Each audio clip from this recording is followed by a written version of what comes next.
সালে শীতকাল। Nazi Germany তখন সোভিয়েত ইউনিয়ন আক্রমণ করেছে। সোভিয়েত সেনাবাহিনী এই ভয়াবহ পরিস্থিতির জন্য একেবারেই প্রস্তুত ছিল না।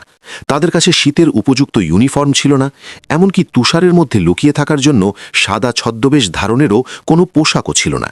চারদিক তখন ধবধবে সাদা তুষারে ঢাকা, তার মধ্যে সোভিয়েত সৈন্যরা গাঢ় রঙের ভারী কোট পরে এগোচ্ছিল। এই গাঢ় রঙের কারণে আধ মাইল দূর থেকেও তাদের পরিষ্কার দেখা যাচ্ছিল। ফলে সোভিয়েত সৈন্যরা তাদের অবস্থানে পৌঁছানোর আগেই জার্মান স্নাইপাররা দূর থেকে তাদের এক এক করে খসিয়ে দিচ্ছিল।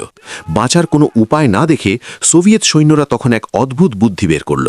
তারা হাতের কাছে পেল সাদা টয়লেট পেপারের রোল, তা দিয়েই নিজেদের শরীর মুড়িয়ে ফেলল। মাথা থেকে পা পর্যন্ত হেলমেট, রাইফেল, বুট সবকিছুর ওপর সাদা কাগজের স্তর পেঁচিয়ে নিল, যাতে সাদা তুষারের মাঝে তাদের আর আলাদা করে চেনা না যায়। এই কৌশলটি অবিশ্বাস্যভাবে কাজ করল।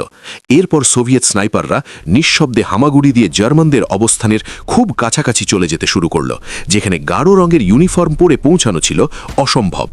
পূর্ব ফ্রন্টে সবচেয়ে ভয়ঙ্কর এবং কিংবদন্তি সোভিয়েত স্নাইপাররা, যাদের প্রত্যেকের 200টি থেকে 300টি নিশ্চিত শিকারের রেকর্ড ছিল, তাদের জীবনের সবচেয়ে মারাত্মক শীতের সময়টা এভাবেই টয়লেট পেপারে মুড়িয়ে কাটিয়েছিলেন।